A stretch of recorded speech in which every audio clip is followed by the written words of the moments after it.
नमस्कार।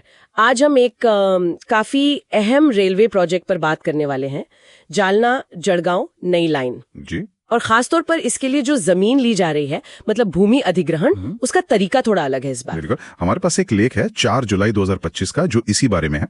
इसमें drone survey और जियो टैगिंग की बात की गई है।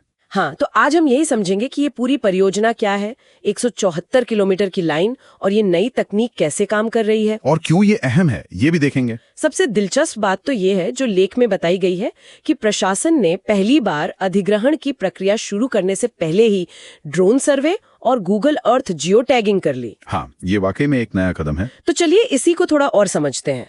पहले ये बताइए कि ये प्रोजेक्ट कितना बड़ा है, स्केल क्या है इसका? ये एक काफी बड़ा प्रोजेक्ट है। कुल लंबाई जैसा आपने कहा 174 किलोमीटर है और इस पर मतलब पूरे रूट पर करीब 17 रेलवे स्टेशन बनाने की योजना है। जैसे कुछ नाम है नशीराबाद, फिर टूरिज्म के लिए जरूरी अजंता लेनी, सिल्लोड, भोकरदन, राजूर, इस तरह के स्टेशन।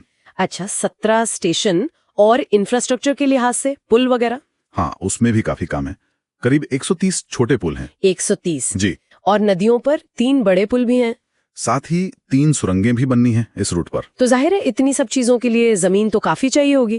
कौन कौन से इलाकों से जमीन ली जा रहे हैं? हाँ, जमीन का अधिग्रहण जालना जिले के 3 तालुकों से हो रहा है, जालना, बदनापुर और भोकरदन। ठीक है। और ये अधिग्रहण की प्रक्रिया ये कैसी चल रही है, मतलब क्या स्थिति है अभी? जानकारी के मुताबिक काम तेजी से चल रहा है।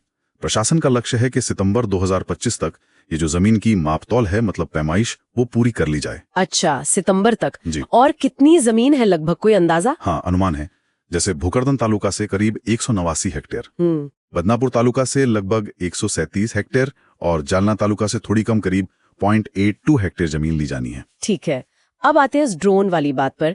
ये कैसे हुआ, मतलब प्रक्रिया क्या थी? हाँ, यहीं पर वो नई तकनीक आती है। प्रशासन ने क्या किया कि पहले पूरे इलाके का ड्रोन से सर्वे करवाया, हाई रेजोल्यूशन तस्वीरें ली। अच्छा। फिर उन तस्वीरों को गूगल अर्थ पर जियो टैग किया। जियो टैग, इसे थोड़ा आसान शब्दों में समझाएंगे, ये होता क्या है?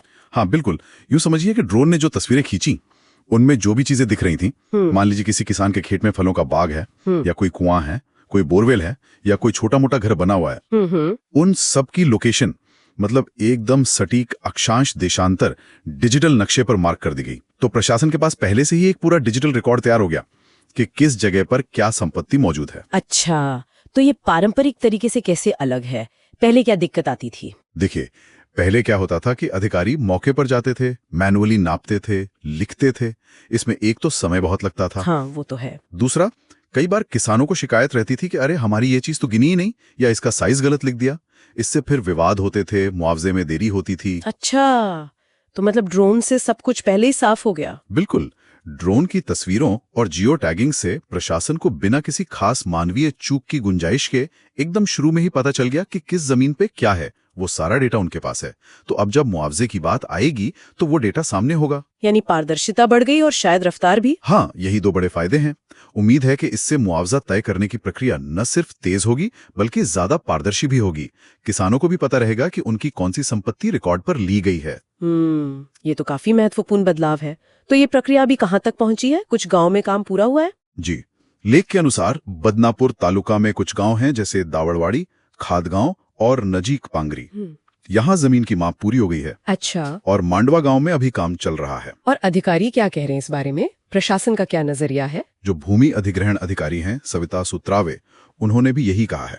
उनके मुताबिक ये जो ड्रोन सर्वे और गूगल अर्थ से जानकारी मिली है, इससे मुआवजे की प्रक्रिया को सुव्यवस्थित करने, मतलब स्ट्रीमलाइन करने और समय पर पूरा करने में काफी मदद मिलेगी। सटीकता बढ़ेगी, रिकॉर्ड बेहतर बनेगा। तो कुल मिलाकर जालना जड़गांव रेलवे लाइन सिर्फ एक और इंफ्रास्ट्रक्चर प्रोजेक्ट नहीं है? नहीं, बिल्कुल नहीं। ये भी दिखा रहा है कि भूमि अधिग्रहण जैसी, मतलब अक्सर बहुत जटिल और विवादित रहने वाली प्रक्रिया में कैसे नई तकनीक का इस्तेमाल करके सुधार लाया जा सकता है। हाँ, बिल्कुल सही कहा। और ये हमें एक जरूरी सवाल पर भी लाता है। क्या?